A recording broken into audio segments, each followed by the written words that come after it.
자, 반갑습니다. 오늘은 테슬라 전기 자동차에서의 파워 일렉트로닉스에 대해서 특별한 시간을 준비를 했습니다. 이 전력전자의 핵심 기술이 테슬라 전기 자동차에 거의 다 녹아 있습니다. 여기서 여러분들이 교과서에서 배우는 내용들이 아주 종합적으로 녹아 있고, 이 전기 자동차에서 이 파워에 관한 부분은 결국은 전력전자가 이 전체의 에너지를 충전하고 방전하고 이 과정을 다 수행을 하고 있다, 이렇게 보면 됩니다. 그래서 오늘은 내가 개인적으로 여러분들한테 교과서 이외로 전력전자에 관한 아주 종합한 전기 자동차에 대해서 한번 다루어 보고자 합니다. 전기 자동차가 등장한 지는 꽤 오래됐습니다. 역사가. 지금 이제 전기 자동차가 핫 이슈가 되었지만은 내가 박사과정 때부터 이 전기 자동차는 늘 어떤 관심의 대상이었어요.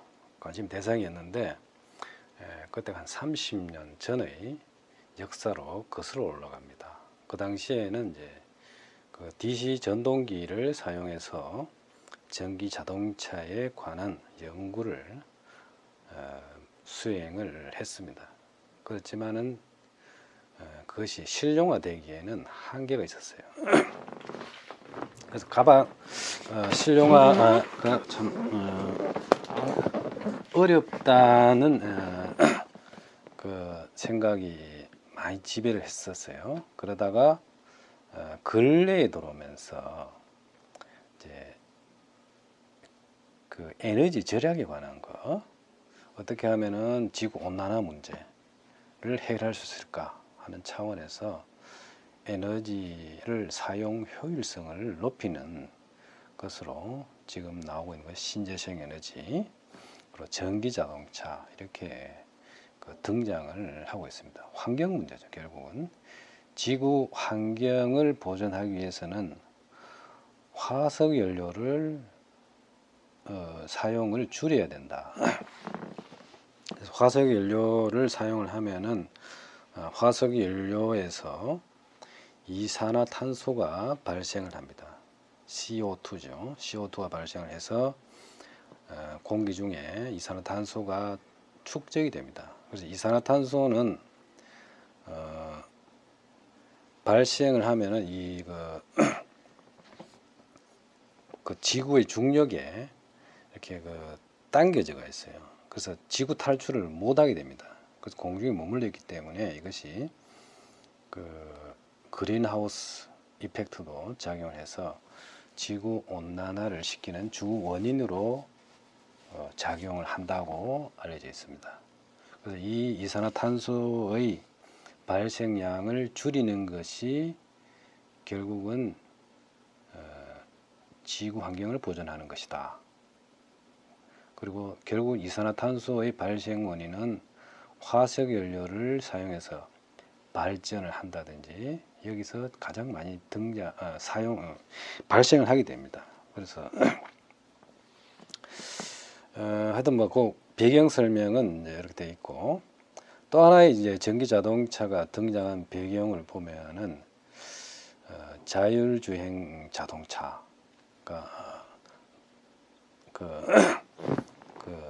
이 전기 자동차의 미래다, 이렇게 볼 수 있습니다. 근데 여기서 우리가 한 번 정도는 이제 전력전자의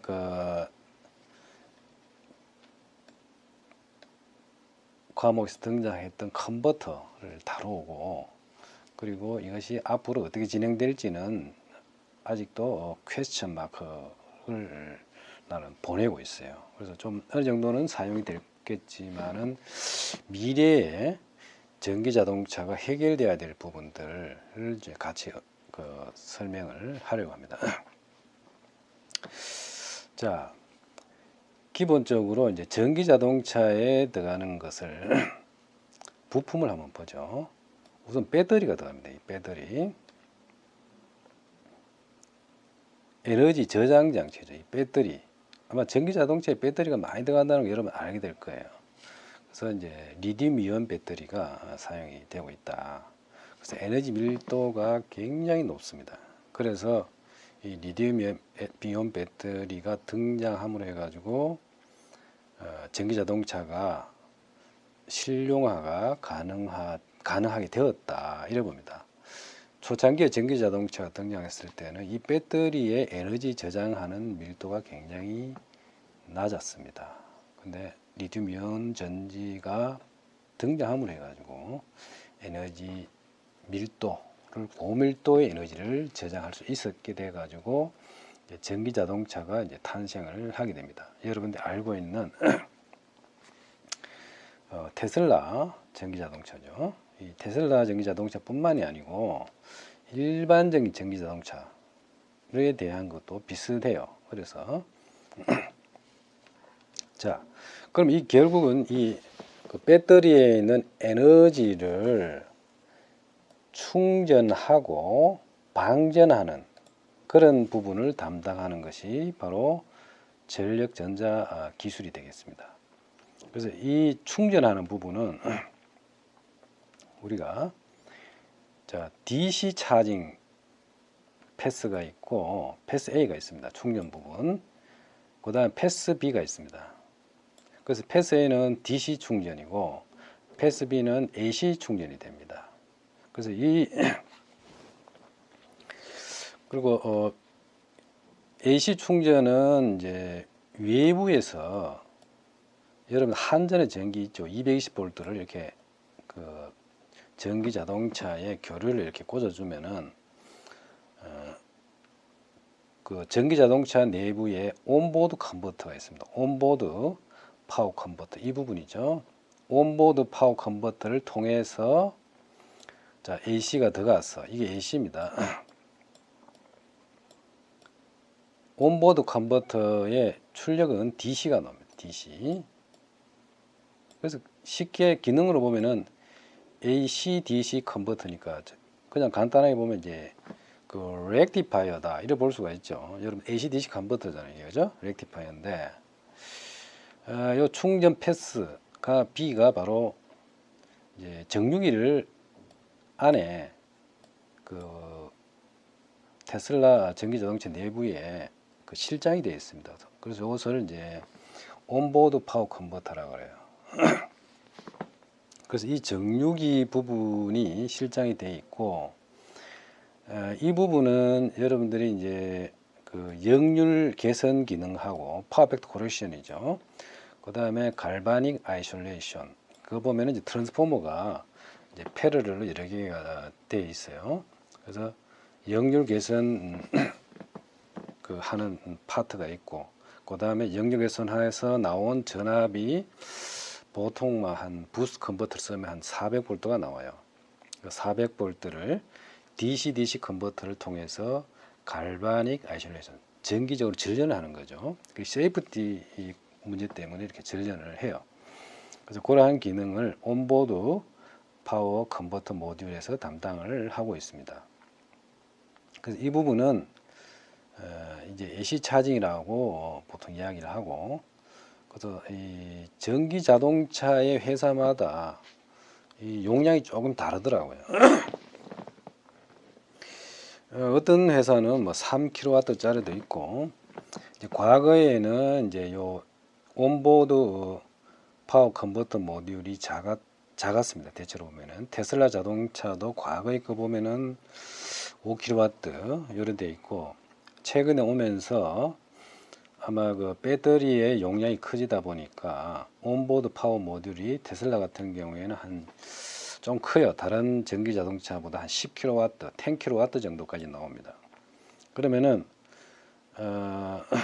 출력이 보통 400V 씁니다. 400V 여러분들이 이걸 이제 보통 버스 볼테이지라 그러는데 배터리의 전압이 400V 금방이다 이렇게 이해를 하면 되겠어요. 그래서 아직까지는 400V 조금 모자라는 데도 있고 400V 좀 더 되는 데도 있고 왔다 갔다 합니다. 회사마다 조금 다르기 때문에 대충 한 400V 정도의 리튬이온 배터리에 이 정육의 출력이 공급되고 있다 이렇게 볼 수가 있습니다. 요게 패스 B고 요 이제 패스 B로 이제 충전이 일어날 경우에는 차징 타임이 대개 보면은 이제 4시간 내지 8시간이 걸립니다. 꽤 많이 걸리죠. 그래서 이것은 보통 가정집에서 쓸 때 여러분 집에서 그 가정에 오는 220V 이렇게 탁 꼽아갔을 때는 충전 시간이 4시간, 8시간 정도 걸립니다. 그럼 이것은 무슨 의미를 하냐면은 밤에 퇴근해서 집에서 충전해 놓고 아침에 빼가지고 교류 커넥터를 이렇게 분리해서 전기 자동차를 이렇게 드라이빙을 해서 사용을 한다. 이래 볼 수가 있죠. 그 요게 이제 AC 차징 패스가 될 거고, 그 다음 패스 B가 있습니다. 자, 요 패스는 뭐냐면은 온보드 파워 컨버터 모듈을 사용하지 않아요. 그래서 익스터널 차저입니다. 익스터널 차저. 외부에 있는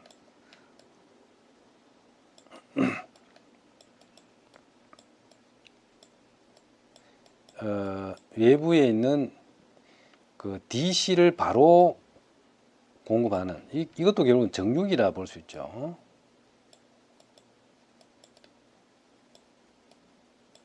외부에 정육이가 있어요. 온보드 파워 컨버터 모듈은 내부에 있는 거죠. 온보드니까. 근데 이제 외부에 있는 정유기를 써서 차징을 하는 경우가 있습니다. 뭐 출력이 DC 400V 그대로 나오기 때문에 이걸 DC 차징 패스 A라 그러면 패스 A. 여러분들이 그 고속도로 이렇게 드라이빙 하다 보면은 그 일렉트릭 비클 차저가 있습니다. 그 아주 크죠, 사이즈가. 그리고 용량이 보면은 거기에서 나오는 출력이 DC 400V고 이 DC를 가지고 바로 충전을 일으킵니다. 그래서 이 DC 차징 패스에 나오는 용량은 외부에 정유기가 있기 때문에 40 내지 400kW로 꽤 큽니다. 그죠? 이것은 휴게소에서 고속도로 휴게소에서 충전을 할 때는 어떤 뭐 업무를 보는 도중에 충전을 해야 되기 때문에 용량이 큰 정유기를 써야 돼요.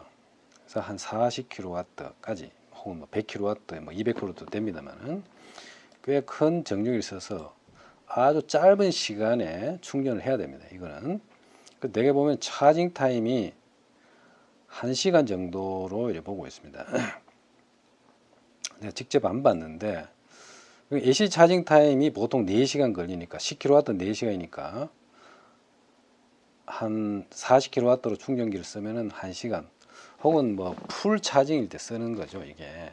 그래서 예를 들어서 뭐 가다가 풀로 차징을 안 하고 나는 그냥 한 30분 차징하고 갈 수도 있습니다. 그렇게 할 수 있겠죠. 뭐 여러분들 휴게소에 가다가 배터리 차징을 막 완벽하게 하려면 많은 시간이 필요하겠지만은 바쁘면은 뭐 한 30분, 20분 차징을 해서 갈 수도 있겠죠. 그래서 외부에서 공급하는 DC 차징은 용량이 크다. 정유기가 바깥에 있기 때문에.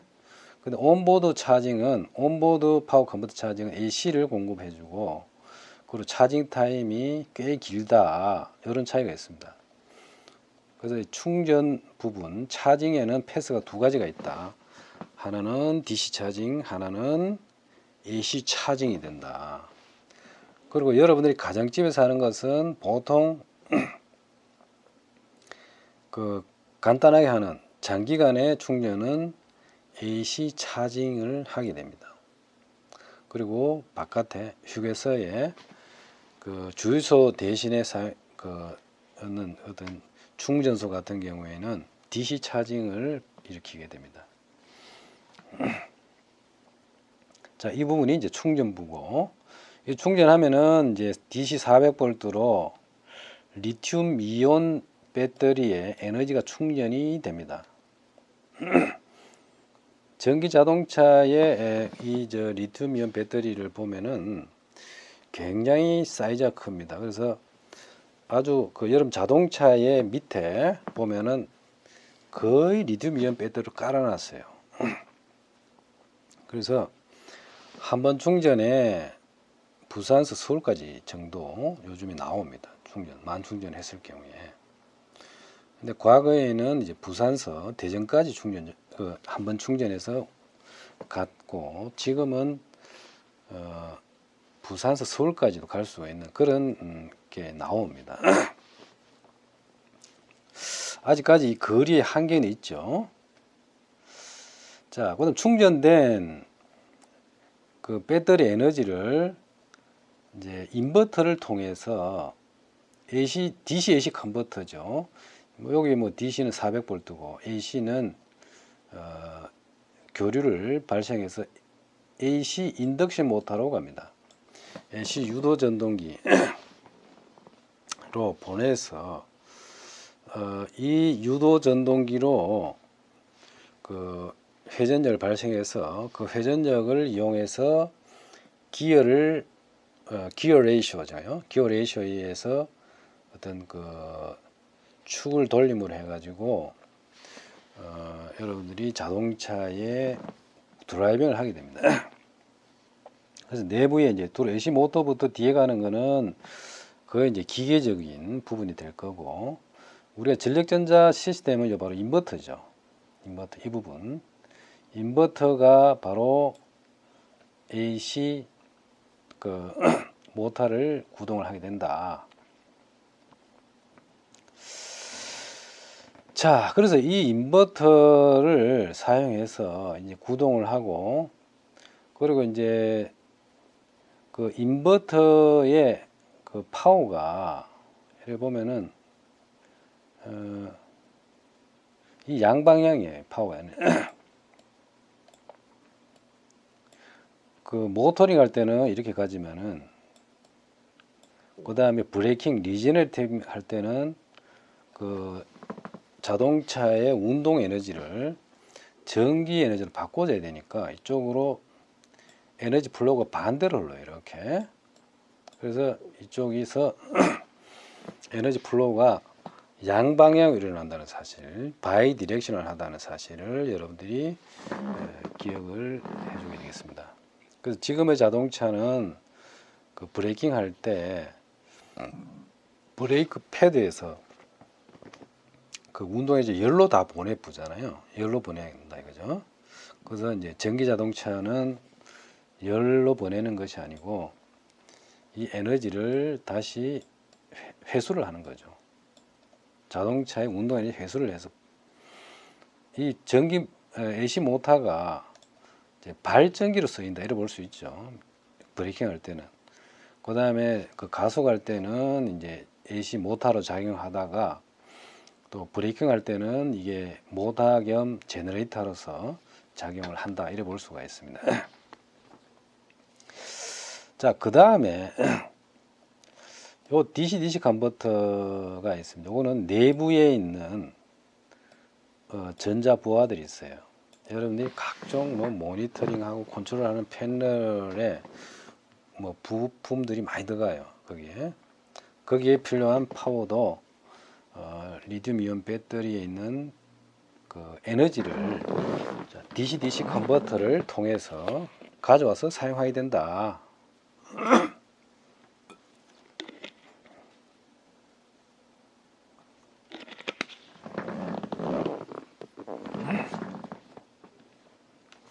자, 요 전압은 대체로 낮아요. 플러스 12V, 플러스 마이너스 5V, 아주 저전압으로 그 DC-DC 컨버터를 가져옵니다.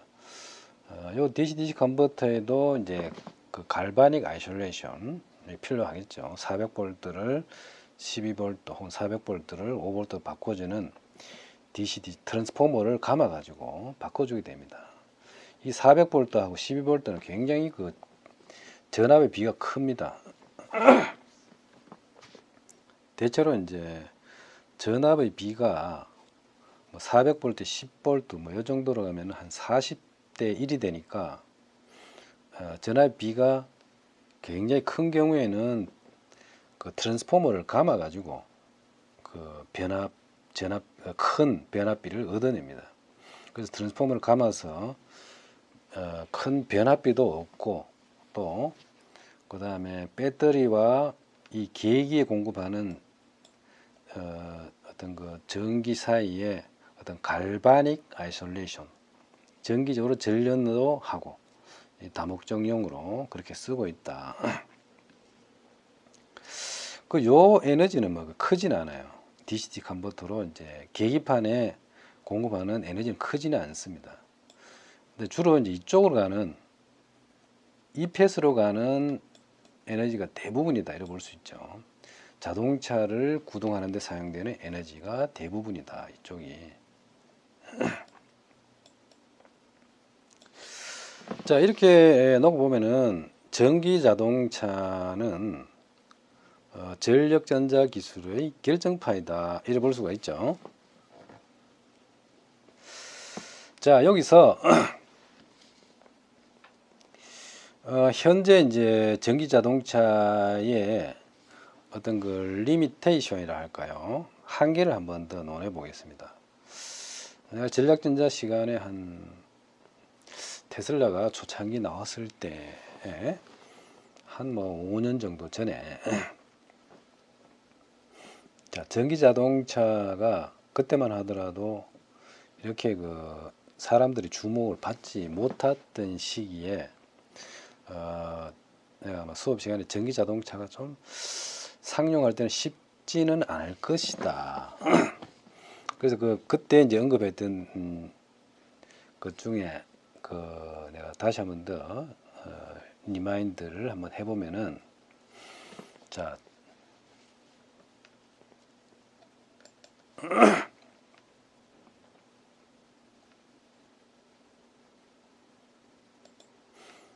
자, 첫째 차징 타임입니다. 차징 타임.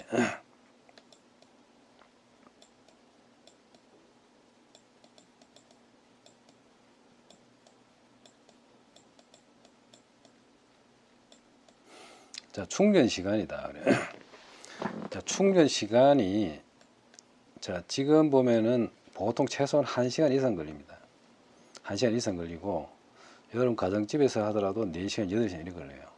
그래서 이런 게 지금 어떤 리미테이션이고 보통 이제 휘발유를 넣는 경우에는 한 3분 이내에 충전을 해버리죠.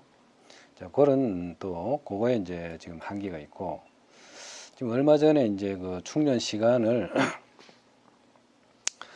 10분 만에 하는 게 아마 말이 돌았어요. 그래서 이제 레벨 3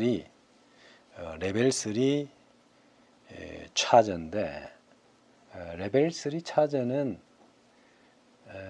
몇 년 전에 이제 등장을 했다가 이제 스탠다드 코드에 이제 실었다가 빼버렸어요. 10분 만에 충전하는 것은 현실적으로 불가능하다.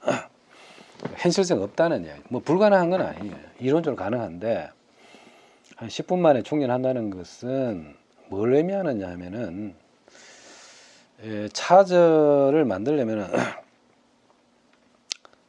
10분 만에 하려면 적어도 한 400kW의 충전을 해야 돼요. 400kW가.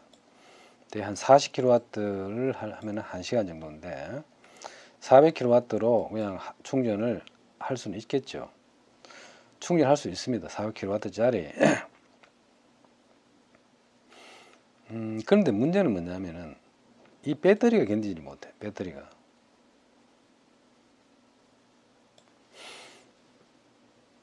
차징을 하면서 배터리의 내부 저항이라는 게 있어요. internal resistor라고 그러는데 배터리가 열을 발생시킵니다. 그래서 열을 발생시키기 때문에 배터리 수명에 영향을 미치기 때문에 하이스피드 차징은 현실적으로 어렵다.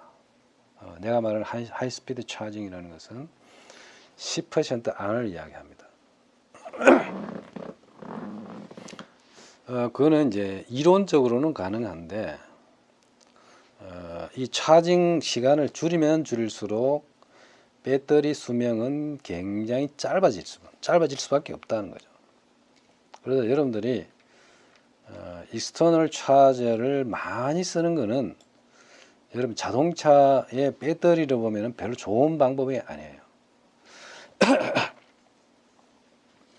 그러니까 서서히 충전하는 게 이 배터리는 제일 좋다 이래 볼 수가 있죠. 조금 지루하지만은 배터리의 충전 시간을 길게 해서 한 뭐 4시간, 5시간 내가 넉넉하게 잡고 서서히 충전하는 것이 이 배터리 수명에서는 아주 좋다 이렇게 이야기할 수가 있겠죠. 자, 그게 이제 리미테이션 1. 그다음 리미테이션 2는 자, 이 배터리가 엄청나게 많이 쓰이는데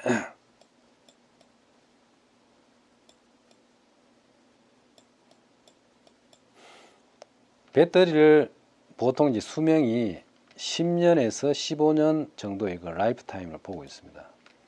아직까지는 정확하게 정의가 안 되어 있습니다만은 지금 이제 내가 조사한 바로는 10년에서 15년 정도의 배터리 라이프 타임인데 만약 이것을 쓰고 버려진다면 굉장히 문제가 돼요.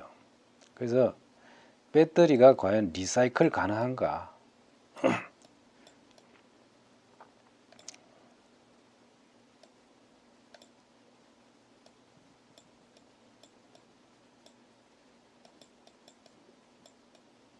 자, 이 부분이죠. 과거의 배터리, 그 전기 자동차에 사용되는 배터리가 바로 리드 애시드 배터리입니다. 바로 납축전지인데 납축전지의 최대 장점이 뭐냐면 리사이클링이 있다는 거죠. 쓰고 다시 재활용해서 축전지를 만들고 또 쓰고 다시 재생해서 하는 것이 가능했기 때문에 납축전지는 굉장히 오랫동안에 검증이 됐습니다. 근데 이제 리튬 이온 배터리는 납축전지 비해서 에너지 밀도가 굉장히 높은데 과연 이 리사이클링에 대한 것은 앞으로도 검증이 요구된다 이래 볼 수가 있어요.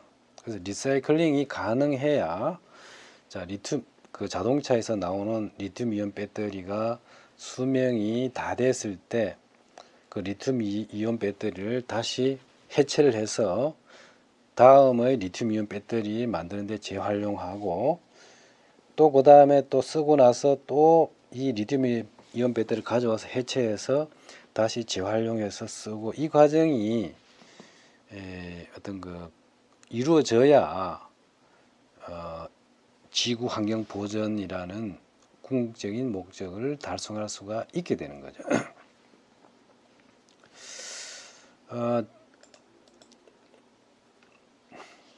자, 지금 이제 앞으로 제일 또 해결될 부분 이 부분이다. 차징 타임, 배터리 리사이클링. 이제 요 문제는 앞으로 그 해결을 해야 되는데 차징 타임은 배터리 자체의 한계 때문에 이것은 내가 이제 전력전자를 전공을 했기 때문에 이제 이야기할 수 있는데 이거는 해결이 전망은 거의 없다. 현재 타임으로는 물론 이제 배터리에서 획기적으로 기술이 나와가지고 충전 시간을 굉장히 짧게 하더라도 10분을 하더라도 배터리가 완전 슈퍼 배터리가 돼가지고 수명에 전혀 지장이 없으면 차징 타임을 획기적으로 줄일 수가 있습니다. 근데 현재의 배터리로는 불가능하다. 두 번째, 배터리의 수명이 끝났을 때 과연 재활용이 가능한가? 자, 이 부분은 또 미래에서 한번 체크를 해봐야 될 부분이다. 이래 볼 수가 있습니다. 자, 오늘은 테슬라 전기 자동차에서의 전력 전자에 대해서 다뤄봤고, 자, 여기에는 전력 전자 교과서에 나오는 모든 그 컨버터가 다 들어가 있습니다. 저게 이제 AC, DC 컨버터가 들어가 있고 충전부에, 그 다음에 에너지를 빼는 데 쓰는 인버터가 들어가 있습니다. 인버터 이 부분. 그 다음에 그 전자 부하에 사용되는 뭐 각종 계기판 같은 거 있죠. 거기에 사용되는 저전압을 만들어내는 DC-DC 컨버터가 들어가 있죠. 그래서 이러한 구조로 되어 있는 것이 바로 전기 자동차에서 사용되는 전력전자인데, 내가 보니까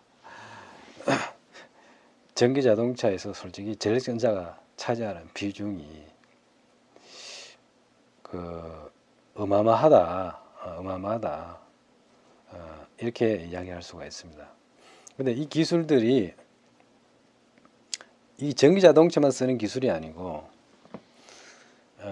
이 충전하고 방전하는 이 과정들이 일반적으로 전력전자 시스템에서 쓰고 있는 방법이에요. 뭐 UPS라든지 Uninterruptible Power System, UPS 같은 거 기존에. 그리고 이제 통신용에 사용되는 전원들이 있습니다. 여러분 전화국에 가면은 거기에도 보면은 이제 차저가 있고, 그 다음에 디스차징하는 기능이 있고 DC 컨버터가 있죠. 그 부분에. 그리고 전화국에서 이 배터리는 납축전지를 씁니다. 납축전지를 쓰고, 전압이 전기 자동차에서는 400V 정도 고압을 써요. 하이 볼테이지를 쓰고 있어요. 근데 이제 전화국에 쓰는 전압은 한 50V 정도, 그 전기 자동차의 전압이 한 10분의 1 정도 써요. 그 전화국에서는 그 납축전지에 사용되는 전압이 한 48V, 뭐 한 50V 되는데, 그 전압은 아주 저전압이기 때문에 손으로 만져도 아무 지장이 없는 그러한 전압이에요. 그런데 이제 전기 자동차에 사용되는 전압 400V는 굉장히 고압이기 때문에 세이프티에 관한 것을 아주 그 조심해 가지고 그걸 갖다가 이제 이 시스템, 파워 시스템을 이제 구성을 했다는 걸 볼 수 있었어요. 그래서 절대로 400V는 직접 터치를 하면 안 돼요. 굉장히 사람이 샤킹을 받기 때문에. 근데 전화국에서는 48V, 50V는 직접 만져도 인체에 해가 없는 전압이에요. 일부러 그렇게 구성을 했고. 근데 이제 전기 자동차의 이 버스 볼테이지는 400V 아주 고압을 썼어요. 자, 고압을 쓴 이유가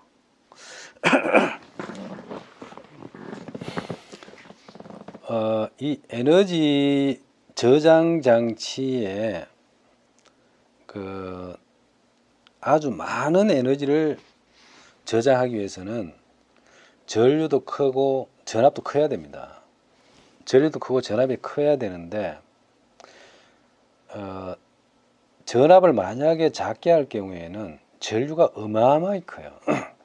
지금 여기 같은 경우에, 자, 여러분 온보드 차저 같은 경우에 한 10kW면은 여기에 들어가는 게 얼마냐면은, 자, 400V 정도 출력 전압이기 때문에 쉽게 생각하면은 10kW면 한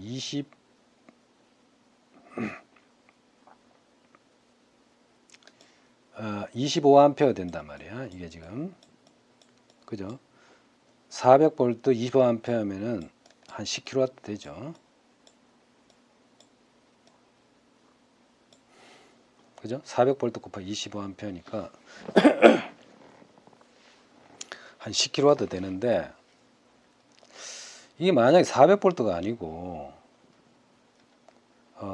쉽게 생각해 40V다 그러면 이 전류가 얼마가 필요하느냐면은 250A의 전류가 필요해요.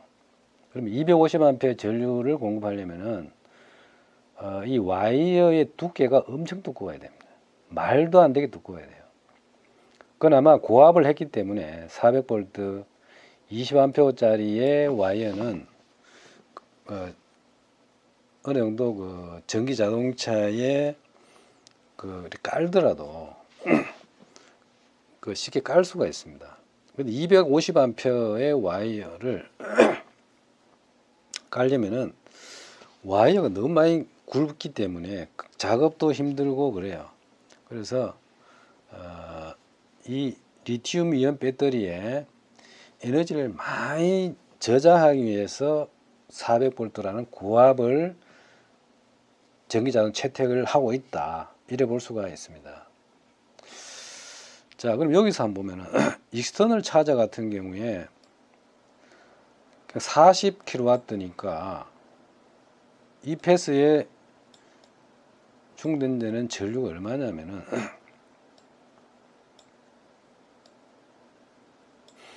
자, 100A가 넘죠. 40kW면은 100A입니다. 자, 이 100A도 케이블이 꽤 굵어야 됩니다. 이 100A도. 그래서 테슬라 자동차의 이 케이블을 내가 사진으로 봤는데 이 굵기가 장난 아니더라고요. 여러분 이제 손톱 그 사이즈 뭐 가로 세로 한 1cm 되죠. 1인치인가 1cm인가 하여튼 꽤 굵은 그 와이를 케이블을 써가지고 연결을 하고 있다는 걸 내가 확인할 수가 있었습니다. 그것은 전류가 100A이기 때문에 100A이기 때문에 크기 때문에 와이어의 굵기가 아주 굵어야 됩니다. 그래서 이 400V라는 고압을 선택을 한 것은 어떤 필연적이다. 40V면은 뭐 이 와이어가 막 말도 못하게 굵어요. 그래서 이 리튬이온 배터리가 400V라는 고압이고 지금 이제 현대자동차 같은 경우에 이 배터리의 전압을 아마 차세대에는 한 400V보다 더 높이는 쪽으로 지금 구상을 하고 있는 걸로 알고 있습니다. 이게 뭐 실현이 될지 안 될지 모르겠는데 하여튼 현재는 거의 모든 전기 자동차에서는 400V 정도 위아래를 왔다 갔다 하고 있다. 버스 볼테이지가. 그렇게 이해를 하면 되겠습니다.